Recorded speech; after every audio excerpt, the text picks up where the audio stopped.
I opened the front door to my new house and found a lawsuit waiting on the welcome mat. No knock, no call, just a plain manila envelope with my full name printed in bold. Plaintiff, my parents. Defendant, me. I'm Dana, 38, no husband, no kids, not even a dog. Just me and a 1,400 square foot fixer-upper I bought 6 weeks ago. I paid the down payment with savings I'd built over 17 years, across 5 different jobs, through missed birthdays and 3 winters with no heat while I saved every dollar. I thought that house was going to be the first thing I truly owned. Something solid I could plant myself in. Instead, it triggered the ugliest thing I've ever seen in my family. The ink on the mortgage hadn't even dried when my mother's tone shifted. One day she was so proud of you, sweetie. And the next, she was asking if I'd thought about letting Lexi, my younger sister, use the house for her art retreat idea. Lexi is 34, jobless for most of her adult life, unless you count 2 Etsy stores and a string of immersive wellness workshops that all somehow ended in chargebacks. My parents always described her as sensitive and gifted, but if you ask me what she really is lucky. Lucky she had them covering rent, tuition, travel. She's lived in 3 different countries. I lived in a rented garage in Fresno from age 20 to 26 because I couldn't afford a 1-bedroom with a door. When I told them I wasn't comfortable with Lexi staying in my home, without some kind of rental agreement, my dad went quiet. Like that quiet that means danger. And my mom looked at me like I'd just said I wouldn't donate a kidney to save her. "You really think you got here all by yourself?" she said. Yes, I did, and still do. 2 days later, I stopped by their place to drop off an old crock pot I borrowed during the move. The front door was unlocked, so I let myself in like I've always done. That's when I saw the 3 of them, Mom, Dad, and Lexi, sitting at the dining table, papers spread out in front of them. I knew the look. It was the same one they used to have when trying to get me to co-sign Lexi's loans. But this time it was different. "This is a family asset," Dad said calmly, tapping one of the pages. "You bought it, sure, but we raised you. We made you capable of buying it. We think it's time Lexi had a shot." The words didn't even compute at first. I asked him if he was joking. He wasn't. Mom stepped in like she was on some goddamn mediation panel. "If we can agree to a timeline for transition and a reimbursement plan for the emotional labor we've done, we don't need to make this ugly." Lexi just looked at me, didn't even blink. Her mouth curled into something between smug and sorry. I left without taking the crock pot. And now I'm standing in my hallway, still holding the envelope, reading through a legal demand to transfer my property to my sister within 90 days, or face court-ordered asset seizure. They even cited family debt forgiveness as precedent. I had no idea that was even a thing you could write down with a straight face. Here's the part that makes my stomach twist. Attached to the filing was a notarized intent to transfer deed with my signature on it. I never signed that. But I did send Mom a copy of some documents a month ago when I was asking about refinancing options. I trusted her to give me her opinion. I didn't expect her to lift my signature from a PDF. My throat tightened so hard I couldn't speak. I just stood there, reading the date on that forged document. It was dated 2 weeks before I even closed on the house. They'd planned this. They had this whole thing in motion before I even moved in, before I even knew I had anything worth stealing. That night, I sat in the corner of my kitchen, knees to my chest, lights off, just listening to the hum of the fridge. It didn't feel like my house anymore. It felt like a stage where I was the fool who wandered in too late to realize she wasn't part of the family plan, just a pawn in someone else's rescue fantasy. The next morning, I called the county clerk's office to verify if that forged document had been submitted. The woman on the other end of the line paused longer than felt okay. "Ma'am, I don't want to alarm you, but yes, that quitclaim deed was filed 10 days ago." I felt the ground tilt under me. "Does that mean I don't own my house anymore?" I asked. Her answer came slowly, carefully. "Well, that depends on how you want to fight this, but technically, as of now, Your name is off the record. And just like that, my house, the one I worked half my life for, was no longer mine. The clerk's voice kept echoing in my head long after the call ended. Technically, your name is off the record. I sat at my kitchen table, staring at the countertop I'd picked out myself, wondering how it could still feel warm under my palms when everything else had gone cold. I didn't cry. I couldn't. Not because I'm strong, I'm not. But because something about this went beyond sadness. This wasn't heartbreak. It was humiliation. I felt used, robbed. And worse than that, I felt stupid for not seeing it coming. I tried to retrace how it had happened. The forged deed. My mom asking to look over my mortgage paperwork when I was finalizing the purchase. I thought it was sweet, actually. Like, for once, maybe she wanted to be part of something I built. She printed it for me when my old printer jammed. I didn't double-check what she sent back. I didn't think I needed to. That was 6 weeks ago. And now my parents and sister had filed a quitclaim deed behind my back and submitted it to the county. My house was, on paper, theirs.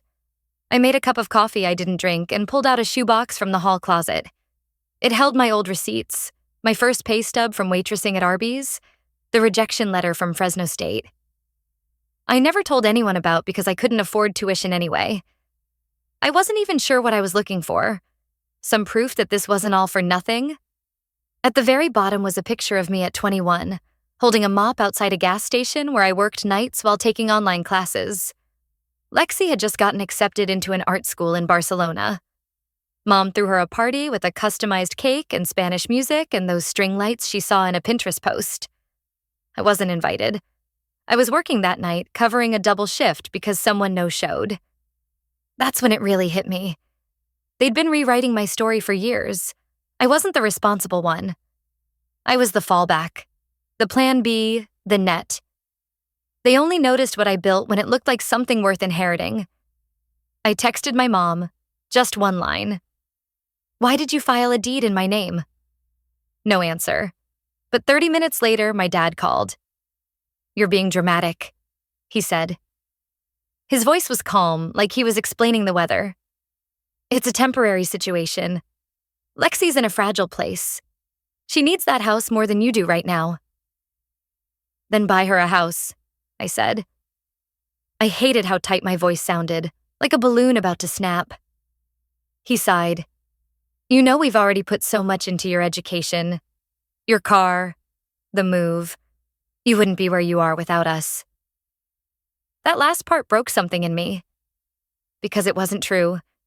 I paid my own tuition, bought my first car from a junkyard and rebuilt it with help from a guy I was dating at the time. They gave me a mattress once. That's it. A twin, secondhand, springs exposed. But apparently in their minds, I owed them a 3-bedroom house in exchange. When I told him I'd be getting a lawyer, he laughed. Dana, don't escalate this. You'll embarrass yourself. I hung up. I spent the next 3 days in a fog, emailing legal clinics and researching forgery laws. Proving signature fraud isn't easy. And even if I did, I'd still have to file a lawsuit to reverse the deed and then defend myself in theirs. On the 4th day, I got a certified letter in the mail, this time from Lexi. Inside was a handwritten note. Dana, I didn't ask for this. I'm sorry it's come to this, but I think deep down you know this house isn't really meant for you. You don't even decorate. You don't host. You don't live. I could turn it into something beautiful. A space for healing and connection. Please don't make this ugly. She ended it with a heart. I nearly vomited.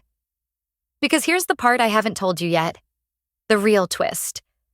The reason I'm not just angry, but sick to my stomach.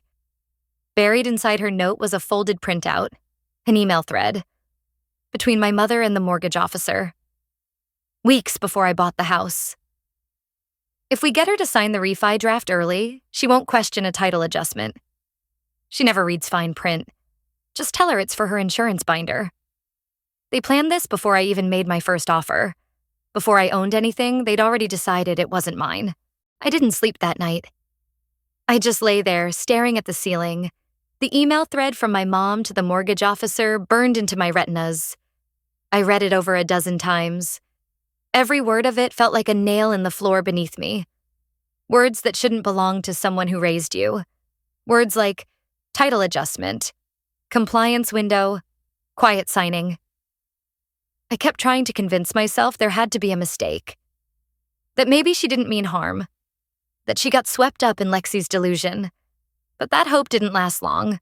Not when the next morning I got a phone call from the mortgage officer himself. "Hi, Dana. Just following up on your mother's request regarding the ownership reclassification. She mentioned you were comfortable moving forward with the agreement this week." I didn't even answer. My throat just locked. He kept going.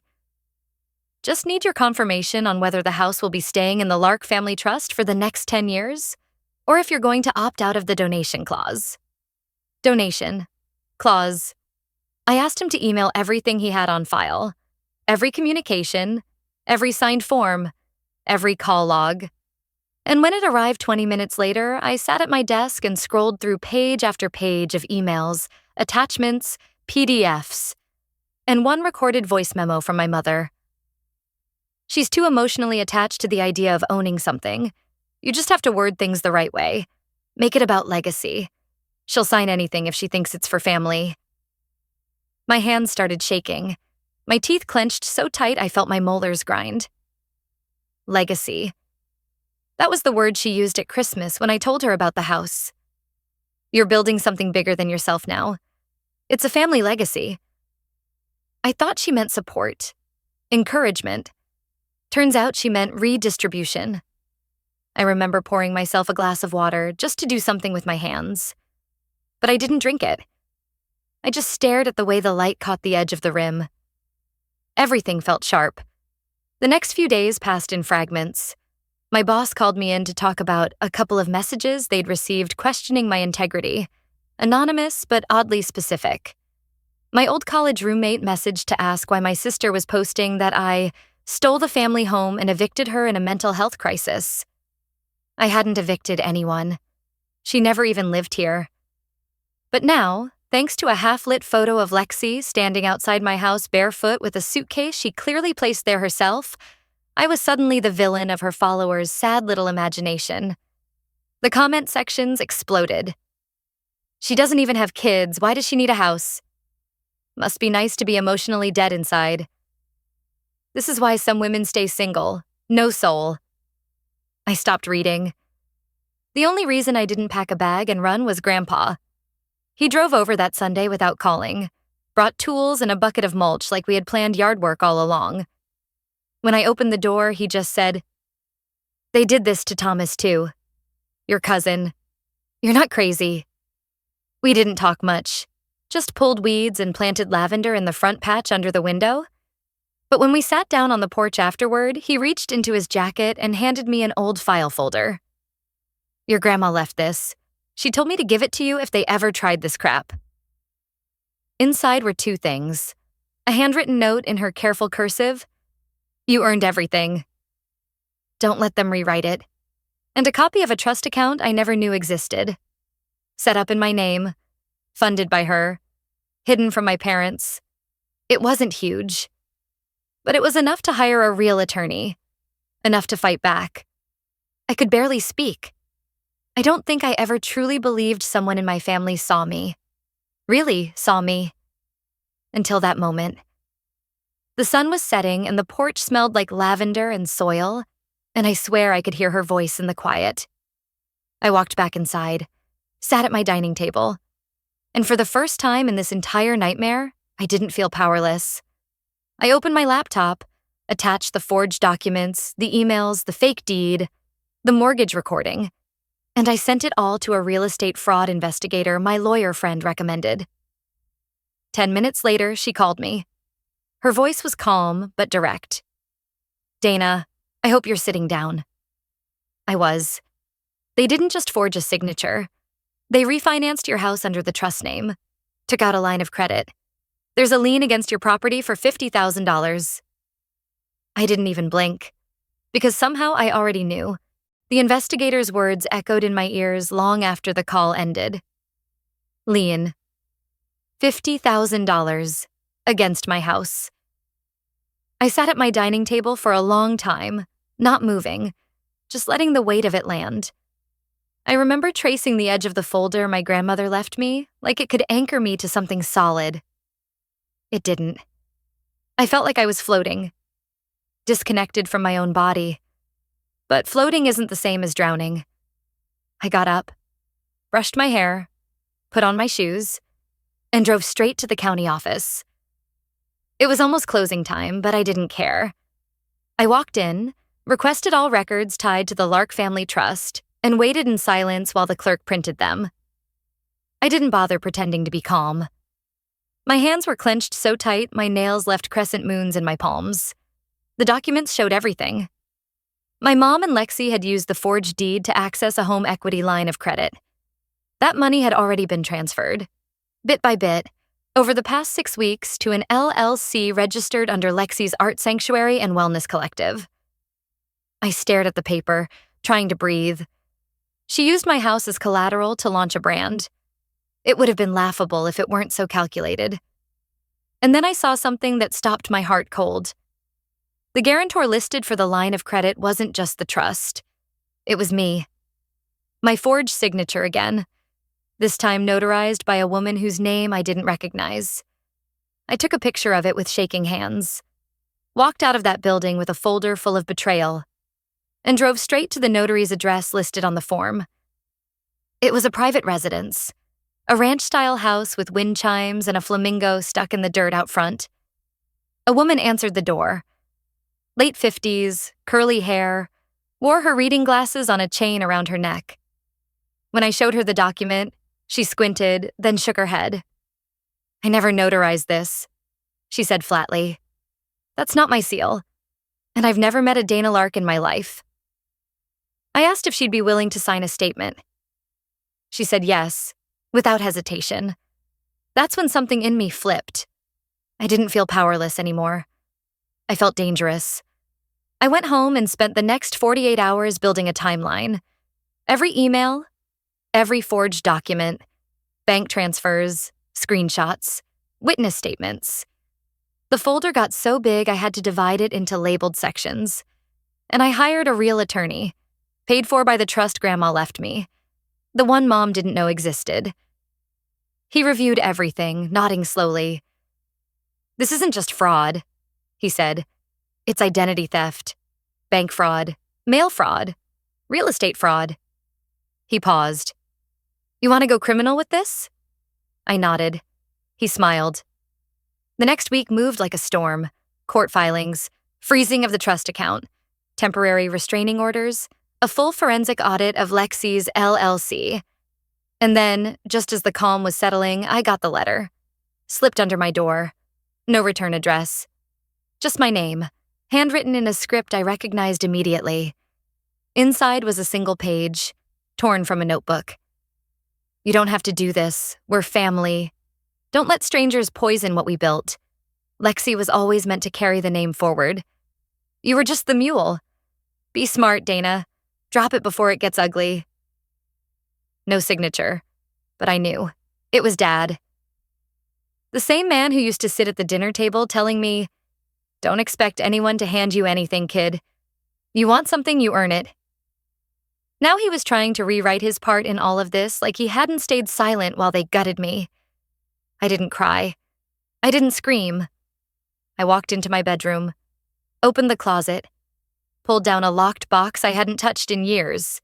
It held the old camcorder from my college days, back when I used to record everything: lectures, arguments, birthday calls, and on the very last tape labeled in faded ink, "Thanksgiving, Year Dad Cried." I slid it into the old player I kept for nostalgia. There he was, sitting in the garage, slightly drunk, talking to Uncle Barry, rambling. "You think I'm proud of how I raised them? Please, Dana was a workhorse, but Lexi's got the vision, the name. She's the one who'll carry it. I just need Dana to build the platform first." He said it with a smirk, and Barry laughed. I paused the tape, sat back. My hands were ice cold, because in that moment I realized this wasn't Lexi's betrayal. It was Dad's plan all along. The day of the hearing was overcast, heavy like the air was holding its breath with me. I sat outside the courthouse in my car for 10 solid minutes, just staring at the entrance. The same glass doors I walked through months ago, feeling like a cornered animal. But this time, I wasn't there to defend myself. I was there to finish what they started. Inside, my lawyer, Carmen, gave me a quiet nod as I walked in. She didn't do pep talks, just handed me the final version of our submission and whispered, "They're going to regret underestimating you." The courtroom wasn't packed, but it felt full. My parents sat behind their new attorney, this one less theatrical, more corporate. Lexi wore all white again, like she thought it made her look innocent. My dad looked older, tired in a way I hadn't seen before. Or maybe I'd just never noticed. When the judge entered, the room hushed. It wasn't the same judge from before. This one was sharper, less patient, and the moment the case was called, she made it clear she had no time for dramatics. Carmen laid out our case in calm, brutal detail. The forged deed, the fake notarization, the fraudulent loan, the video footage, the notary's sworn affidavit, the audio tape of my dad speaking freely about using Dana to build the platform. Every piece fell into place like stones in a wall. Then came the part that made me sick and satisfied all at once. Carmen revealed Lexi's LLC hadn't just funneled the HELOC money. It had also applied for a COVID-era small business grant using my social security number. The grant had been approved. She'd stolen my credit to fund her healing collective. I watched the color drain from Lexi's face in real time. My dad went rigid. My mom's lips barely moved, but I caught the way she mouthed, "How did she know?" The judge leaned back in her chair. Then she looked directly at me. "Ms. Lark, would you like to speak before I issue my ruling?" I stood.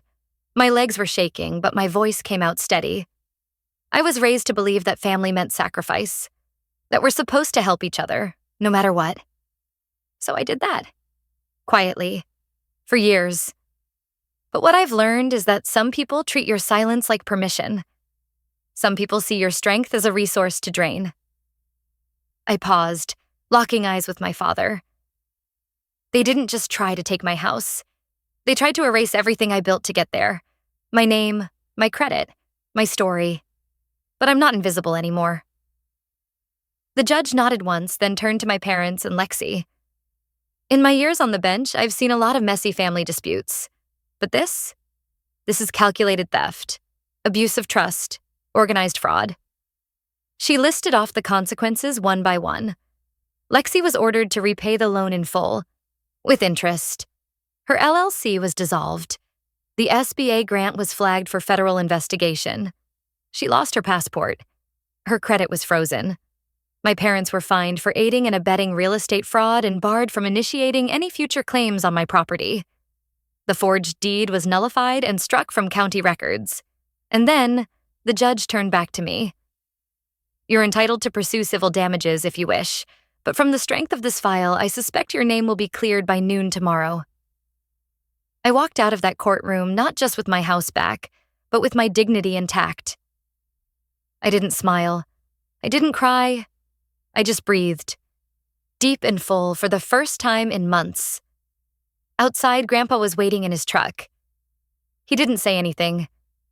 Just opened the passenger door and handed me a thermos of coffee. Hot. Black. 2 sugars. Just how I liked it. We drove home in silence, the good kind. The kind that says, "I see you. I'm proud of you. You did it." When we pulled into my driveway, I saw something I hadn't noticed before. The lavender we planted that day in silence was blooming, wild, messy, stubborn, like me. Here's what I've learned. You can't make people love you the right way, but you can love yourself enough to stop letting them hurt you. Boundaries aren't walls. They're doors that only open for those who knock with respect. And if you've ever been through something like this, if your family's made you feel small for choosing yourself, I want to hear your story. Drop it in the comments. I'll be there. If this story hits something in you, feel free to stick around. This space is for people who've been pushed too far and finally pushed back. Thanks for listening. And thank you for reminding me I'm not alone.